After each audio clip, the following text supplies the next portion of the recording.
This is how you do a toy railroad crossing.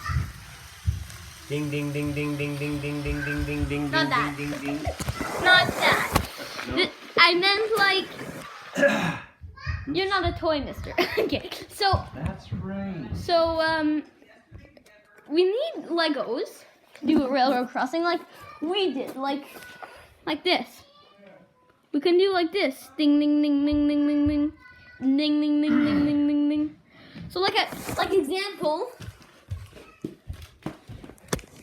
like this. The train is coming. Ding ding ding ding ding ding ding ding ding ding ding. The train is gone. Ding ding ding ding ding ding ding ding. Whoops. I broke it, but whatever. I can do it again. But this is how you do one.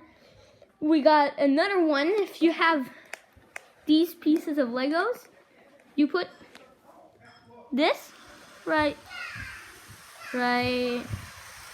there, and then you do like this. Ding ding ding ding ding ding. And then you do like this. Ding ding ding ding ding ding ding ding ding.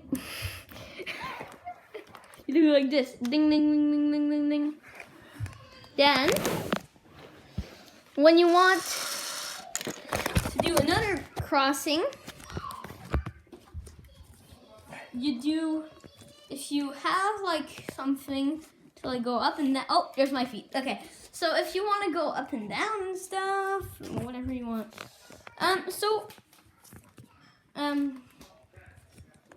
See you in another video. See ya.